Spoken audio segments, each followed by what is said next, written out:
nous rejoindre dans ce rapide survol de l'actualité internationale sur IGFM. Au menu, la situation des 185 Sénégalais bloqués à la frontière entre Centrafrique et Cameroun.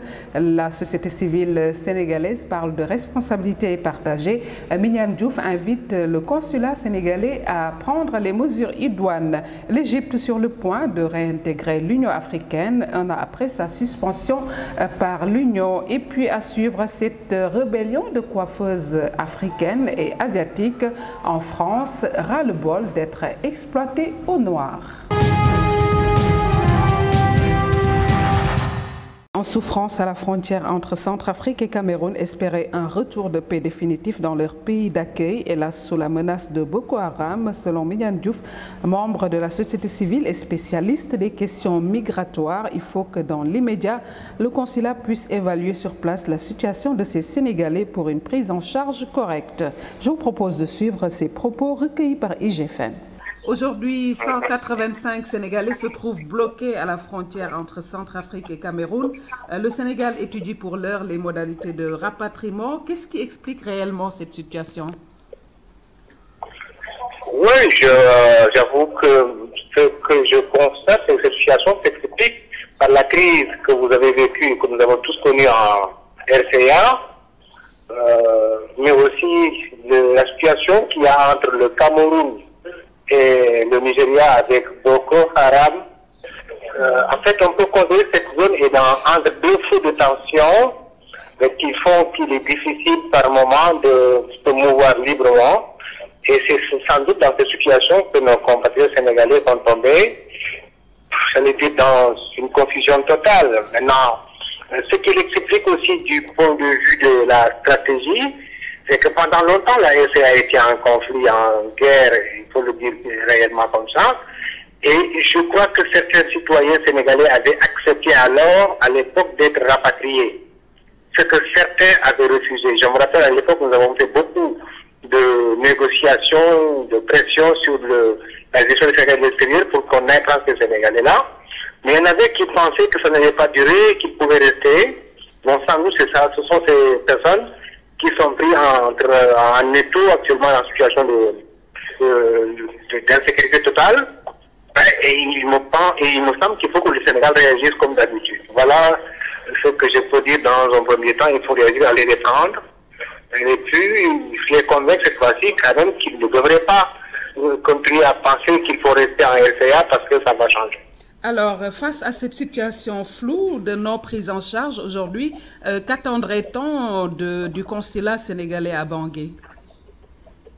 Ce qu'un consulat peut faire dans ce cas d'espèce, pour notre expérience, un consulat ne peut que sans doute intervenir et venir sécuriser ses compatriotes dans la zone où ils sont, ou demander en relation avec l'État en question de les amener dans un lieu sûr.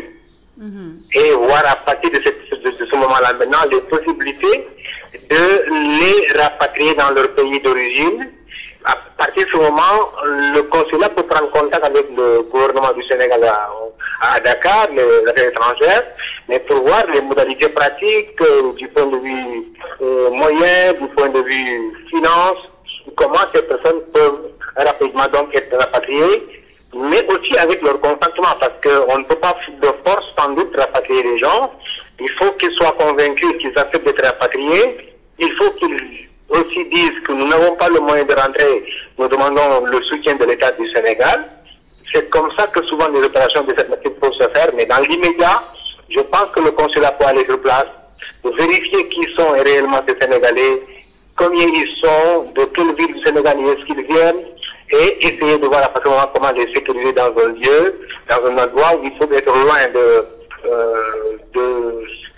faim, de famine, de soif, mais aussi donc d'attaques ou de conflits directs sur leur personne. Et en seconde position maintenant, voir comment les amener ici au pays, au Sénégal. Au Nigeria, une bombe explose près d'un centre de visionnage du Mondial 2014. Au moins 21 personnes sont mortes. Ce nouvel attentat sanglant s'est produit mardi 17 juin. Selon des habitants, la bombe avait été dissimulée dans un pousse-pousse motorisé devant le centre de retransmission vers 20h15, heure locale, 19h15 GMT, au moment où commençait la retransmission du match opposant le Brésil au Mexique. Dans un premier temps, les sources médicales n'ont pas fait état de mort, mais ont indiqué que plusieurs blessés avaient été transportés dans des hôpitaux. Dans de nombreuses vidéos, le chef de Boko Haram, Abubakar Shekau, a décrit le football et la musique comme des perversions venues d'Occident dans le but de dévier les musulmans de la religion. L'Égypte sur le point de réintégrer l'Union africaine. L'Union a annoncé mercredi qu'elle était sur le point de lever la suspension de l'Égypte de l'organisation. Celle-ci avait été décidée il y a près d'un an après le renversement par l'armée du président Mohamed Morsi. L'organisation a en effet annoncé mercredi 18 juin qu'elle était sur le point de lever la suspension du pays, décidée en juillet 2013 après le coup d'État contre le président Mohamed Morsi, démocratiquement élu en juin 2012. Selon des diplomates, le Conseil de paix et de sécurité de l'Union africaine a décidé lors d'une réunion mardi soir de réintégrer l'Égypte. L'Union africaine a pour politique de suspendre tout État membre où se produit un changement inconstitutionnel de pouvoir, généralement jusqu'au retour à l'ordre constitutionnel. Alors, chef de l'armée égyptienne, Abdel Fattah al-Sisi, avait destitué et fait emprisonner le 3 juillet 2013 Mohamed Morsi, premier président élu démocratiquement en Égypte. En mai dernier, Abdel Fattah al-Sisi a été élu président de l'Égypte avec 96,9% des voix. Après avoir éliminé toute opposition de la scène politique, l'ancien chef de l'armée a notamment mis en place une violente répression visant la confrérie islamique des frères musulmans, déclarée organisation terroriste. En Mauritanie, 7 candidats, dont le chef de l'État Mohamed Ould Abdelaziz, ont officiellement déposé leur dossier au Conseil constitutionnel pour l'élection présidentielle du 21 juin en Mauritanie. Parmi eux, un grand favori, le président actuel Mohamed Ould Abdelaziz, arrivé au pouvoir par un coup d'État en août 2008. Aziz, président en exercice de l'Union africaine, étant un ancien général qui avait été élu l'année suivante pour un premier mandat de 5 ans dans des conditions contestées par l'opposition. Une grande partie de cette opposition dite radicale, rassemblée au sein du Forum national pour la démocratie et l'unité, FNDU, conteste à nouveau les conditions d'organisation de la présidentielle du 21 juin prochain qu'elle a décidé de boycotter. Le FNDU estime que le scrutin a été décidé de manière unilatérale et sans aucune transparence par le pouvoir. 4 candidats indépendants ont déposé leur candidature, dont une femme, Lala Mariem Mint Moulay Idriss, 57 ans, titulaire d'un doctorat de 3e cycle en ingénierie financière. Rébellion dans les salons de beauté afro de l'Est parisien. Un vent de révolte souffle dans le quartier de Château d'Eau, bordé de salons de beauté pour femmes noires où les salariés, souvent sans papier, commencent à protester contre leur employeur, peu regardant sur les règles du droit. Environ 150 salons se partagent une clientèle venue de toute l'Île-de-France grâce à la proximité des gares du Nord et de l'Est. Il règne une spécialisation des tâches. Des Africaines coiffent, des Chinoises font les ongles et les sourcils. Cependant, difficile de monter des dossiers contre les gérants quand les salariés refusent eux-mêmes de se déclarer victimes, a souligné l'élu socialiste. Et pour la première fois, une dizaine de Chinoises a brisé cette loi du silence. Quelques semaines plus tard, leur exemple a fait des émules.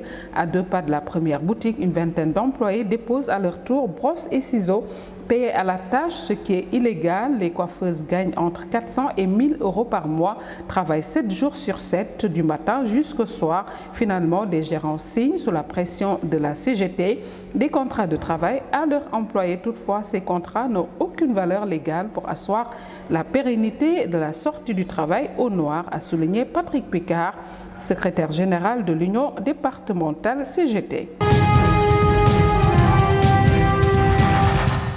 En Ukraine, le président Petro Poroshenko a annoncé ce mercredi 10 juin qu'il s'apprêtait à décréter un cessez-le-feu unilatéral dans l'est du pays, une interruption des combats qui doit permettre l'instauration d'un plan de paix souhaité par Kiev. Cette annonce tombe au lendemain d'un entretien téléphonique entre Poroshenko et le président russe Vladimir Poutine, un dialogue en dépit de la mort de 2 journalistes russes dans l'est du pays et des poursuites lancées par le comité d'enquête russe à l'encontre du ministre ukrainien de l'Intérieur. En effet, les enquêteurs russes s'intéressent à Arsène Avakov pour son implication présumée dans une offensive de l'armée ukrainienne dans l'Est le 12 avril dernier, visant intentionnellement au meurtre de civils. Voilà, c'est tout pour ce rapide survol de l'actualité internationale sur IGFM. Merci de l'avoir suivi. Rendez-vous demain si vous le voulez bien.